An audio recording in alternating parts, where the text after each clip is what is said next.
కుందనకు బొమ్మ అంటారు కదా, కుందనకు బొమ్మ బొమ్మ సేమ్ అలాగనే ఉన్నారు మీరు. అమ్మ మీరు కర్నూలులో పుట్టారు, కడపలో చదివారు, మళ్ళీ తర్వాత మద్రాస్కి వెళ్ళడం జరిగింది. డ్యాన్స్ ఇష్టం అన్న ఉద్దేశంతో మిమ్మల్ని నాన్నగారు చెన్నైకి తీసుకెళ్లడం జరిగింది కదా. చెన్నైకి వెళ్తున్నాను అన్న విషయం కూడా నాకు తెలియదు. తర్వాత మాస్టర్ గారి దగ్గర నేను డాన్స్ నేర్చుకునేటప్పుడే నాకు నిండు హృదయాలు సినిమాలో డాన్స్ నేర్చుకోవడం వల్ల ఫేస్ ఎక్స్ప్రెషన్స్ అవన్నీ ఇప్పుడు టెన్షన్ ఉంది. ఇప్పుడు ఇదే రామారావు గారు, నాగేశ్వరరావు గారు యాక్ట్ చేయాలంటే అమ్మ వాళ్ళు పెద్ద ఆర్టిస్టులు కదా.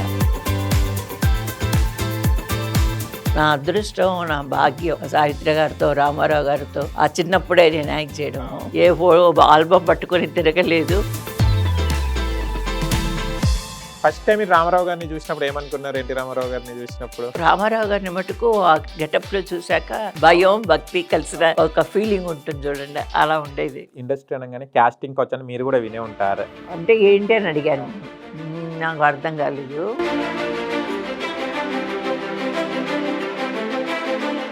అంటే ఎన్టీ రామారావు గారితో వర్క్ చేయడం జరిగింది కదా, తర్వాత బాలకృష్ణ గారితో వర్క్ చేసేటప్పుడు ఎలా ఫీల్ అయ్యారంటే? బాలయ్య బాబు చాలా జాలీ టైపు. డబ్బింగ్ చెప్పేటప్పుడు కూడా ఆయన ఇయర్ ఫోన్ పెట్టుకుంటే ఒప్పుకోరు. నేనైతే ఇయర్ ఫోన్ పెట్టుకొని కొంచెం వింటూ అలా చెప్పేదాన్ని.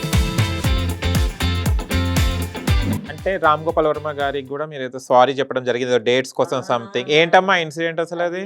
మార్నింగ్ ఫ్లైట్ కి నేను వెళ్ళాలి షూటింగ్ కి చెన్నై నుంచి. మా సిస్టర్ చనిపోయారు, రెండో సిస్టర్. వెంటనే ఫోన్ చేసి మేనేజర్ ఫోన్ చేసి చెప్పాను, సార్ అండి మా సిస్టర్ చనిపోయారు, నేను షూటింగ్ రాలేను అని చెప్పాను. 1 month తర్వాత ఎయిర్పోర్ట్ లో నడుచుకుంటూ వెళ్తుండగా ఎవరో ఒకరు వచ్చి అమ్మ పిలుస్తున్నారు మిమ్మల్ని అంటే, సరే అని చెప్పి వెనక్కి తిరిగి చూశాను. అప్పుడు రామ్ గోపాల్ వర్మ గారు వచ్చారు. మీ క్యారెక్టర్ మీకే ఉంది, మీరే చెయ్యాలి.